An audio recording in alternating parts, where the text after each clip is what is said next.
Salut les photographes, bienvenue dans CMPR News du mois d'avril 2022. Aujourd'hui on a pas mal de choses à voir, une flopée d'objectifs, une grande formation gratuite mais seulement pour les premiers d'entre vous, ceux qui regardaient cette vidéo là tout de suite à la sortie de la vidéo. On va avoir aussi quelques belles histoires de photographes et aussi des très belles photos de paysages. C'est parti.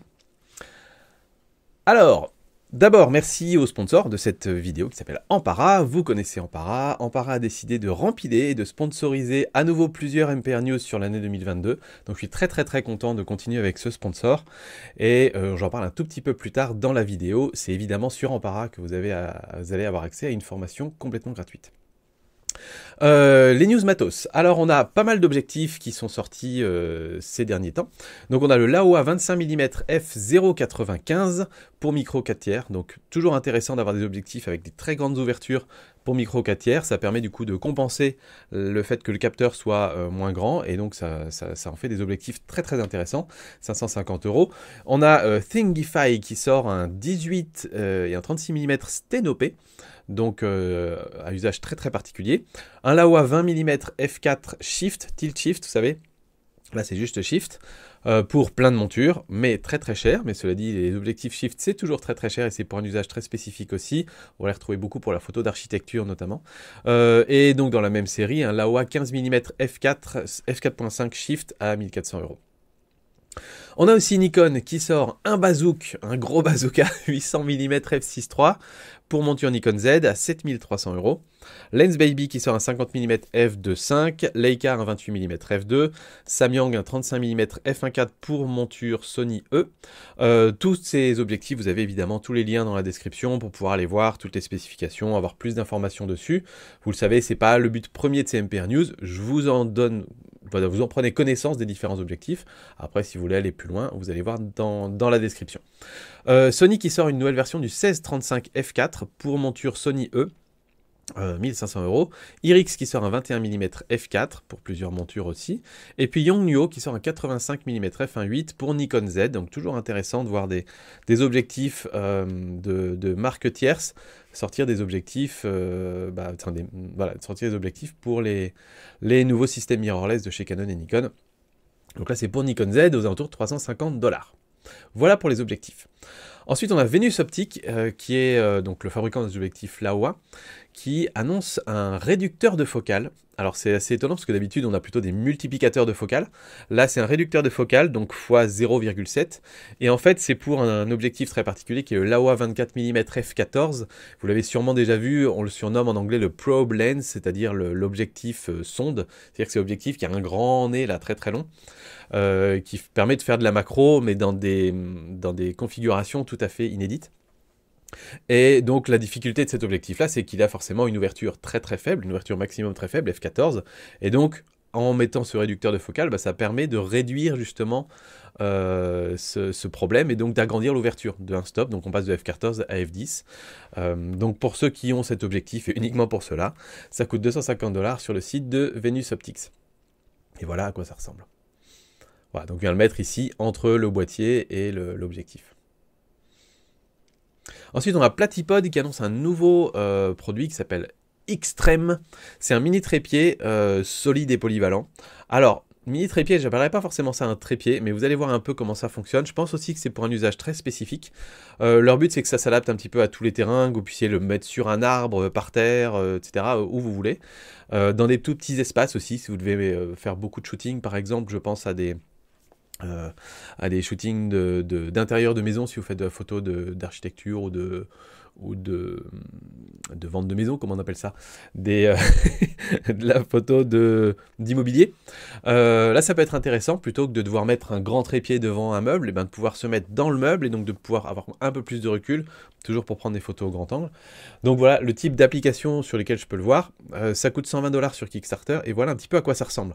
Donc vous voyez qu'en fait c'est une espèce de grosse platine en métal. Je vous le mets en plein écran. Grosse platine en métal avec des petits pieds. Donc on a 4 petits pieds qui sont réglables très rapidement. Ça vient se clipser. Et donc on peut le poser un petit peu n'importe où. C'est surtout hyper stable. Le but c'est que ce soit très stable. Mais c'est pas un trépied au sens où c'est pas quelque chose qui va vous permettre de monter à 1,50 m du sol dans n'importe quelle configuration. On peut passer une petite ceinture dedans, ce qui peut permettre de le mettre autour d'un arbre. On peut l'accrocher à un sac à dos, on peut le prendre avec nous quand on veut faire de l'escalade. Enfin voilà, il y a plein de cas d'usage comme ça, où on ne peut pas emmener un trépied, et dans ce cas-là, ça peut être une bonne idée. Mais voilà, il faut bien prendre conscience que c'est pas un trépied en tant que tel non plus, quoi. Ensuite, on a l'homographie qui annonce le Digitalizer, c'est un petit jeu de mots. Donc c'est un système pour scanner ses pellicules avec un appareil photo. Donc tout le système est conçu pour que votre appareil photo soit pile à la bonne distance, que les négatifs soient parfaitement rétroéclairés comme il faut, etc. Et il y a également une version qui est disponible pour scanner avec son smartphone. Alors étrangement, la version pour scanner avec le smartphone coûte plus cher que la version qui permet de scanner avec l'appareil photo. C'est dispo sur le site de l'homographie, et voilà un petit peu à quoi ressemble le système. Vous voyez, c'est tout petit, on vient glisser notre petite pellicule à l'intérieur, et ça permet de pouvoir scanner tous ces négatifs, pour ceux d'entre vous qui ont encore des négatifs. Ensuite, on a X-Driver qui a sorti une carte CF Express plus clé USB-C. Alors, c'est-à-dire que c'est un bon combo entre les deux. Si vous en avez marre de devoir sortir votre carte pour pouvoir la mettre dans un lecteur de carte, et ben là, vous avez la possibilité, plutôt que d'avoir un lecteur de carte, de prendre votre carte et vous la mettez directement dans le port USB-C de votre ordinateur, ou de votre smartphone, ou de votre tablette, etc.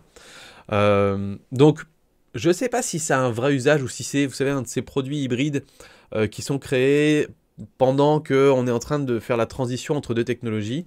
Je sais par exemple que moi, je n'utilise plus jamais de lecteur de carte, tout simplement. Sur mon Sony, j'ai une prise USB-C, je le branche directement sur mon ordinateur et je fais le transfert des photos comme ça, et ça me va très bien. Donc, pour moi, j'aurais pas du tout d'usage de ce type de choses, mais si vous avez un boîtier dans lequel vous n'avez pas cette connectivité, vous pouvez venir brancher un câble et directement transférer vers un ordinateur ou un smartphone, ça peut éventuellement être un produit intéressant pour vous. Ça coûte quand même 140 €. Après, c'est quand même une carte CF Express, donc on a le coût de la mémoire, l'air de rien. Et donc c'est en crowdfunding sur Indiegogo. Et voilà un petit peu à quoi ça ressemble, vous voyez. Hein, donc on a, ça c'est une carte normale à gauche ici, et cette nouvelle carte ici, avec la prise USB-C. Donc en fait, on a la partie lecture et mémoire qui est sur la partie basse, et ça on va venir l'insérer dans l'appareil photo. Et la partie haute, et bien finalement, qui a juste la connectivité USB-C. Ensuite, on a Capture One qui propose une mise à jour avec refonte de l'outil de correction de perspective, ajout de la correction automatique, une meilleure précision pour placer les guides, et puis une amélioration des performances, notamment sur les nouveaux Mac M1, vous savez, ces petits microprocesseurs des nouveaux Mac qui font des petites merveilles sur tout ce qui est applications créatives et graphiques notamment. Les logiciels, les uns après les autres, viennent prendre, on va dire, tirer profit de ces nouveaux microprocesseurs hyper puissants. Donc c'est super. Et puis DxO qui a annoncé la version 2 de Pure RAW, qui est, vous savez, ce système qui permet de traiter les RAW avant de les emmener dans son logiciel de post-traitement, et qui est, je pense, un bon système. Je ne l'ai pas testé encore, mais j'en ai entendu beaucoup de bonnes choses, et connaissant DxO et à quel point leur dérotiseur justement est puissant, performant, grâce à toute la base de données qu'ils ont sur les appareils photo, sur les objectifs, etc. C'est pour moi le meilleur dérotiseur du marché, en fait, celui de DxO. Et donc, quelque part, de se dire, ok, on n'est peut-être pas les meilleurs sur la partie post-traitement, quoique, enfin, ils sont très différents sur la partie post-traitement avec leur logiciel DxO. J'ai perdu le truc, c'est pas grave. Avec leur logiciel de post-traitement. Qui est hyper intéressant, hein, j'en ai déjà parlé avec la technologie Upoint, etc., mais qui est assez perturbante, on va dire, pour des gens qui ont l'habitude de logiciels type Lightroom, de proposer juste un logiciel qui permet de dire, ok, on prend les RAW, on les traite, on peut faire la suppression du bruit, on peut corriger la correction, corriger la distorsion, etc. Et ensuite, vous pouvez aller faire votre post-traitement dans le créatif, on va dire, dans votre logiciel. Je trouve ça assez intéressant. Ça supporte aussi les RAW Fujifilm, on a une bonne intégration avec Lightroom, et on peut aussi, à l'inverse, décider de faire commencer la retouche sur Lightroom et continuer sur Pure RAW. Donc maintenant, on peut le faire dans les deux sens. Ça coûte 130 € pour les nouveaux utilisateurs et 80 € pour mettre à jour si vous aviez la version 1.0. Ensuite, on passe aux news MPR. Alors, on va parler d'Ampara, et donc, ce 21 avril, donc cette vidéo sort le 20 avril, si vous la regardez là tout de suite, c'est demain, d'accord? Ce 21 avril 2022, vous avez une formation gratuite sur Ampara, de 9h à 17h, avec Julien Apruzez, sur un sujet qui va vous parler à tous, puisque c'est la photo, quel format d'export pour quelle utilisation.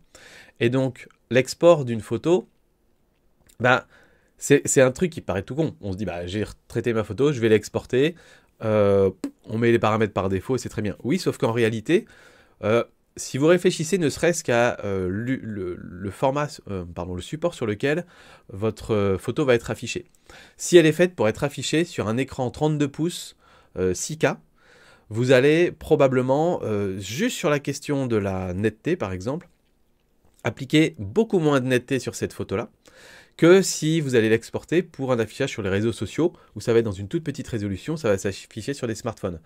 Auquel cas, vous allez probablement appliquer plus de netteté pour qu'on puisse voir l'ajout de netteté quelque part sur un tout petit format comme ça. Donc rien que sur cette notion-là de netteté, vous voyez que vous n'avez pas intérêt à mettre le même format d'export, selon que c'est pour un type d'écran ou un autre type d'écran. Et je ne vous parle pas là des questions colorimétriques, je ne vous parle pas là des espaces de couleurs, je ne vous parle pas là des tirages photos, je ne vous parle pas là des livres photos. Voilà. Donc vous doutez bien qu'en fait, il y a une énorme science derrière l'export des fichiers. Et là, bah, je pense qu'en 8 heures, vous aurez le temps de tout couvrir, de tout savoir. Et je pense donc que ça va être une formation hyper intéressante qui concerne à peu près tout le monde.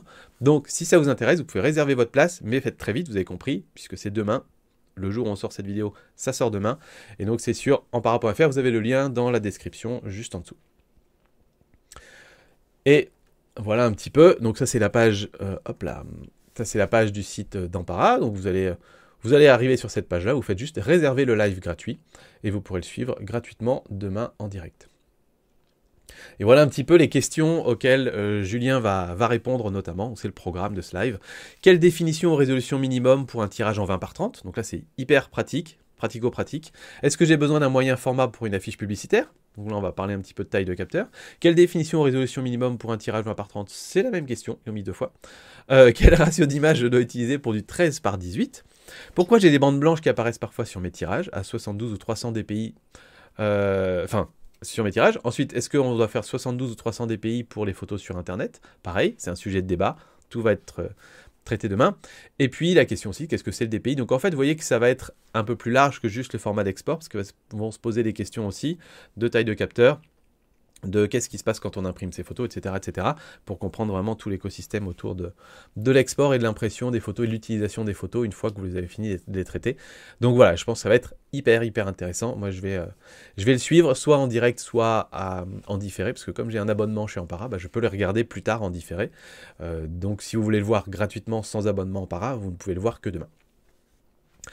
Ensuite, j'ai une super bonne nouvelle à vous annoncer, je suis très content, c'est que le voyage à Yellowstone va se faire. Départ garanti, ça y est, on a déjà 6 inscrits, 6 photographes inscrits, plus une personne accompagnante, et donc on part. Voilà, on a discuté avec Marc longuement, donc vous savez, Marc Jardot, hein, qui est photographe animalier, qui fait des magnifiques photos, on va faire ce voyage à 2. Donc à Yellowstone et au Grand Teton, cet automne, du 2 au 13 octobre, dans un format inédit, c'est-à-dire que tous les participants feront un jour paysage, un jour animalier, un jour paysage, un jour animalier, aux couleurs de l'automne, au meilleur moment, un moment où il y a moins de touristes. Donc on aura vraiment 2 groupes de 4 photographes avec à chaque fois soit Marc, soit moi. Et donc vous allez être au top en termes de formation, on sera avec vous en permanence. Donc ça va être absolument génial. Et voilà, on se dit, même si on n'était que 6 au final, on part, tant pis, on se paiera quasiment pas, mais on le fait quand même tellement on est chaud. Et puis on pourra se payer un petit peu si les 2 dernières places se remplissent. Donc il ne reste plus que 2 places, effectivement, parce qu'on ne peut pas partir à plus que 8, que 8 photographes en tout cas. Donc si vous êtes partant, eh ben, allez voir le lien dans la description. Vous aurez tous les détails et toutes les infos sur ce voyage assez exceptionnel. Qui est une chance unique, parce que probablement qu'on le refera pas, en tout cas pas sous cette forme et pas à ce tarif là, parce qu'on a vraiment réussi à tirer les prix le plus possible pour pouvoir faire quelque chose d'abordable, parce qu'on a vraiment très envie de le faire. Voilà, donc tous les détails en description. Mais je suis trop content. J'ai sorti un webinaire avec BenQ, certains d'entre vous l'ont suivi, d'ailleurs merci beaucoup, on était plus de 100 personnes à suivre Non, qu'est-ce que je raconte? C'est vachement plus nombreux que ça. Je crois qu'il y avait 200 et quelques, 250 personnes qui ont suivi le webinaire en direct. Donc c'était vraiment très chouette. Très nombreux, des super bonnes questions. Donc c'était un webinaire sur la colorimétrie. Donc comment gérer la couleur en photo de paysage. Qui était vraiment super intéressant. Moi j'ai passé pas mal de temps à le préparer pour vraiment vous expliquer toute ma démarche de traitement des couleurs sur les photos. Et donc, je vous ai mis le replay disponible pour les gens qui sont membres de la chaîne YouTube. Tous ceux qui sont membres et qui soutiennent mon petit réflexe sur YouTube, vous avez le replay disponible déjà depuis hier. Donc voilà, peut-être que je le passerai un jour en public, je sais pas. Je préfère garder en fait ces webinaires-là pour des moments où, par exemple, peut-être pendant 2 mois, j'ai rien publié sur ma chaîne YouTube. À ce moment-là, je la mettrai. Là, pour l'instant, j'ai un programme de publication de vidéos qui est assez chargé pour les prochains mois, donc je vais pas le libérer dans les prochains mois, on va dire, mais au cas où, je l'aurai éventuellement pour plus tard. Voilà. Mais si vous voulez le voir tout de suite et soutenir un petit peu la chaîne, vous pouvez devenir membre de mon petit réflexe. Donc voilà, ça c'était l'affiche du webinar. Ensuite, j'ai reçu 2 produits. J'ai reçu un produit de chez Fifine, drôle de nom de marque, mais assez intéressant. C'est ce petit micro. Vous voyez ici, hop. Donc, je vais essayer de le mettre un peu net auprès de mon visage. Voilà. Donc, vous voyez, c'est un petit micro USB. Hop, ça se branche comme ça. Avec un petit pied qui est plutôt quali, tout en métal, très propre, très sympa. Et qui coûte pas très cher surtout. Il coûte moins de 40 €. Sachant que moi, le micro que j'utilise habituellement ici, c'est un micro qui coûte plus de 120 €. Donc à moins de 40 €, ça fait une grosse différence, mais le son est globalement très bon. Je suis vraiment étonné en positif. On a une très bonne clarté et peu de bruit de fond. Le seul truc auquel il faut faire attention, c'est qu'il ne faut pas trop monter le gain. Donc il vaut mieux garder le gain quasiment au minimum. Donc le gain, vous savez, c'est quand on va booster le signal. C'est là où ce petit micro commence à galérer un petit peu plus. Mais dans l'ensemble, si c'est pour un micro, pour faire du podcast, pour faire même des réunions Zoom ou des trucs comme ça, c'est parfait parce que du coup le micro vous allez l'avoir près de la bouche. Ce qu'il ne faut pas, c'est le mettre à 1 mètre de distance et là devoir monter le gain. C'est là où vous allez avoir du bruit de fond. Mais sinon, quand il est proche, il y a 0 bruit de fond et c'est très bien. Donc moi je vais le garder et ça va être parfait pour mes déplacements. Quand je veux pouvoir tourner des vidéos ou faire même des Skype ou des Zooms à distance. Quand je suis en déplacement sur mon petit ordinateur portable, vaut mieux emmener ça plutôt que mon gros micro ici.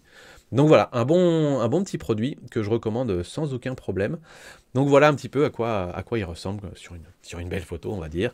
Compatible Windows, macOS, PlayStation si vous voulez, pas compatible avec la Xbox apparemment. Et le deuxième produit que j'ai reçu et qui est très sympa aussi, que j'ai aussi testé, hein, vous savez, hein, d'habitude quand je reçois des produits comme ça, je les teste, s'ils sont pas bons, je n'en parle pas. Il y en a que je reçois et qui sont pas bons et je vous en parle jamais. Je ne vous parle que des produits que je trouve bons, intéressants et que je vais utiliser moi-même. Donc là c'est ça, ici, hop. Donc c'est une toute petite lampe à LED, mais plutôt puissante quand même, l'air de rien.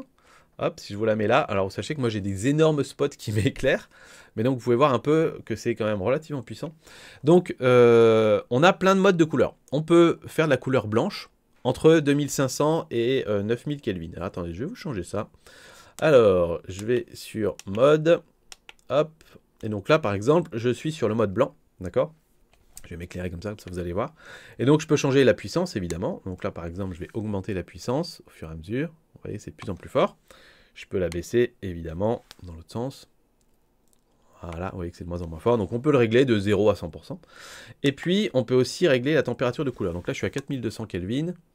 Et là vous voyez que la couleur se refroidit. Je peux aussi la réchauffer. Donc en fait ça fait une très bonne lumière pour tout ce qui va être tournage. Petit tournage vidéo, petit tournage simple. Je l'ai utilisé dans un cours que j'ai donné dans une école de pub, où je donne des cours sur la création de vidéos YouTube. Eh ben, je leur ai filé ça et ils ont fait des très belles vidéos avec ce petit éclairage là. Ensuite, on a un petit système qui permet donc de gérer des couleurs. D'accord ? Donc là, on a en gros 360 degrés, ils appellent ça comme ça, mais tout simplement, on peut changer la couleur. Donc vous voyez, on peut passer par toutes les couleurs. En gros, ce qu'il faut comprendre, c'est qu'on a 360 nuances de couleurs, tout simplement. Et je peux régler évidemment la puissance. Et puis le dernier truc qu'on a, c'est qu'on a différents modes qui peuvent être un peu gadgets pour certains, qui vont en fait reproduire certaines scènes. Donc là, par exemple, je suis sur le mode télé. Donc ça reproduit la lumière de si j'étais en train de regarder la télé, par exemple. Vous voyez un petit peu l'aspect, la lumière qui se met à bouger un petit peu comme ça. Je vous en mets 2-3 autres. Là, c'est l'éclairage bougie.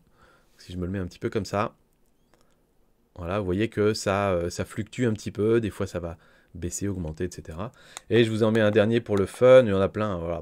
On a les pompiers si on veut, ou la police. Donc c'est vraiment pour des usages très spécifiques, si jamais on veut s'amuser à, par exemple, à tourner un court métrage dans lequel il y a la police qui passe dans la rue, hop, on peut le mettre derrière une fenêtre, et puis ça fait cet effet-là. Moi, je vais l'utiliser surtout, parce que comme j'ai déjà des bons éclairages, je vais l'utiliser plutôt pour mon décor, donc en vidéo. Et donc je peux très bien, par exemple, alors, je suis à 100%, là je peux très bien décider de le mettre derrière pour venir faire un petit peu de couleur sur l'arrière-plan. Donc ça peut être plutôt sympa. Et je pense aussi l'utiliser, et peut-être que je vais m'en acheter d'autres, pour pouvoir mettre en valeur certains... vous voyez, derrière, là j'ai des boîtes. Donc par exemple, je pourrais me dire, je vais mettre là-dedans. Et vous voyez, ça vient créer un petit espace. Et je pense que pour la partie, par exemple, si je veux mettre en avant mes livres ici, les livres photos, et ben je peux, hop, par exemple, venir la mettre là-dedans. Alors là, j'ai mis un peu fort, il faudra que je baisse un petit peu parce que ça dure un peu. Mais vous voyez, je peux venir créer des petits espaces comme ça avec des couleurs différentes et ça vient tout de suite créer un petit peu de profondeur à un décor de vidéo YouTube, donc c'est plutôt pas mal. Et surtout, hop, bah, le gros avantage, c'est que ça coûte seulement 25 €. Donc en fait, je peux en prendre 3, 4, 5 et faire un petit décor vraiment super sympa. Donc voilà, moi j'aime beaucoup cette petite lampe. Avis aux amateurs, si jamais ça vous plaît. Voilà un petit peu ce que ça donne. Ça coûte pas cher. D'ailleurs, il est aimanté aussi. Hein. Je peux venir l'aimanter sur des trucs métalliques. Donc c'est plutôt sympa. Ensuite, on a quelques inspirations. Donc là, ça va être des inspirations photos, des très très belles photos, notamment les belles photos de paysages et de nature dont je vous ai parlé. On a Benedek Lampert, je vous en ai déjà parlé dans des MPR News. Vous savez, il avait fait des mini-scènes en Lego et Lego l'avait embauché. Et donc là, il continue son travail pour Lego, officiel maintenant. Et il a fait une série de photos Retour vers le futur, principalement avec des effets réels. Donc c'est pas des effets spéciaux qu'il va appliquer en post-traitement, c'est vraiment à la prise de vue. Et donc voilà un petit peu quelques exemples de photos qu'il va réaliser. Vous voyez ici avec de l'azote liquide, il va venir créer de la fumée, il crée des flammes. Et voilà, ça fait vraiment des photos un peu de ce style-là. Je vous le mets en plein écran pour bien en profiter. Et je trouve qu'il fait des photos vraiment absolument dingues. Là, il a dû utiliser un objectif anamorphique à mon avis pour avoir cet effet-là sur les phares. Et je trouve ça juste trop bien, quoi. Voilà, vraiment, vraiment balèze ce qu'il réalise. Ensuite, on a Albert Droos, qui est un excellent photographe de paysages et de nature, néerlandais, qui arrive d'ailleurs à faire des photos des Pays-Bas, comme j'ai jamais vu personne faire des photos aussi belles des Pays-Bas. Donc pour moi qui habitais là-bas, ça me fait évidemment très plaisir. Et là, cette fois-ci, il y a eu un grand coup de froid aux Pays-Bas, alors je ne sais plus, au mois de mars probablement. Et il a donc capturé des fleurs emprisonnées dans de la glace, et c'est absolument magnifique, je vous montre ça. Donc vous voyez vraiment avec de la pluie verglaçante, on va dire, qui est venue créer des paysages et des décors absolument féeriques. Et c'est trop trop beau. Voilà, pareil, je vous mets le lien. Vous avez toujours tous les liens dans la description pour aller voir les comptes Instagram ou les sites des différents concours où vous allez pouvoir voir différentes photos. On a d'ailleurs donc un premier concours du meilleur photographe de nature. World Nature Photography Awards 2021. Et donc voilà un petit peu quelques photos de lauréats. Absolument incroyable cette photo-là. Celle-là aussi. Donc c'est pareil, hein, les concours, je vous les présente pas tous, mais je vous montre ceux où je trouve les photos les plus inspirantes, les plus impressionnantes, les plus incroyables. Celle-là est folle. La petite fourmi qui crée un pont pour les deux autres. Voilà, on a ensuite un autre concours du photographe de l'année, c'est les meilleurs photographes d'orage. Et donc voilà, quelques petites photos absolument dingues aussi. Ça c'est pareil, hein, photographie d'orage, c'est un truc que j'essaierai bien un de ces jours. En plus, je sais que j'ai quelqu'un qui est chasseur d'orage, qui est pas très loin d'ici, pas très loin de chez moi, qui m'avait proposé d'aller faire une vidéo avec lui un de ces jours. Donc voilà, pourquoi pas. Et quand on voit ce type de nuages, c'est juste absolument dingue. Là où je suis plutôt content, c'est quand on voit cette série, les photos sont pas trop retouchées. Là où souvent sur des photos d'orage, celles qu'on va voir traîner un petit peu sur internet, on sent que le curseur de clarté a été poussé à 150, quoi. C'est vraiment, vraiment immonde. Là c'est plutôt correctement retouché, je trouve. J'aime bien celle-là avec le premier plan qui est assez sympa. Et ensuite, on a les Sky Pixel 2022. Donc ça, c'est les meilleures photos aériennes. Donc encore une fois, on a des photos assez sympas. Donc celle-là qui est vraiment, on va dire, relativement classique, mais dans un paysage absolument, absolument magnifique. Et ensuite, on a des photos évidemment de vue aérienne dans les villes. Et ça, je trouve ça juste génial. Le dessin que la glace est venue créer sur ce petit lac. Ou encore des paysages comme ça. Et encore une fois, hein, ça me fait regretter de ne pas sortir plus souvent mon drone, parce qu'il y a clairement beaucoup de choses à faire en photo aérienne. Ensuite, quelques histoires de photographes. Vous avez donc Yuta Ikeya, qui est un photographe et vidéaste japonais, passionné d'argentique, qui a décidé de construire une caméra cinéma argentique, donc vous savez, avec les pellicules à l'ancienne, et il a construit tout ça avec une imprimante 3D. Donc voilà, juste les pièces qu'il a conçues et qu'il a créées pour pouvoir faire sa caméra vidéo. Et donc voilà, la caméra assemblée, donc je trouve ça juste... Enfin, ça va être un grand passionné quand même pour pouvoir faire ce type de projet. Et voilà à peu près ce qu'il arrive à filmer avec sa caméra, ce qui est vraiment plutôt sympa. Je trouve que c'est très classe, quoi. Donc voilà, bravo à lui. Ensuite, on a Andrew McCarthy, qui est un astrophotographe qui a pris 2 millions de photos de la Lune. Et en fait, ce qu'il voulait, c'était prendre la Lune en photo pendant tout un cycle, pendant les 28 jours de son cycle, 29 jours en l'occurrence, pour pouvoir faire ensuite un photomontage. Donc, vous connaissez déjà les différentes phases de la Lune, mais ce qu'on ne voit pas d'habitude, c'est la façon dont la Lune va basculer sur son axe. Et là, le but, c'était de pouvoir montrer ça, justement. Donc, vous voyez ici, on a traditionnellement donc, les différentes phases de la Lune. Okay.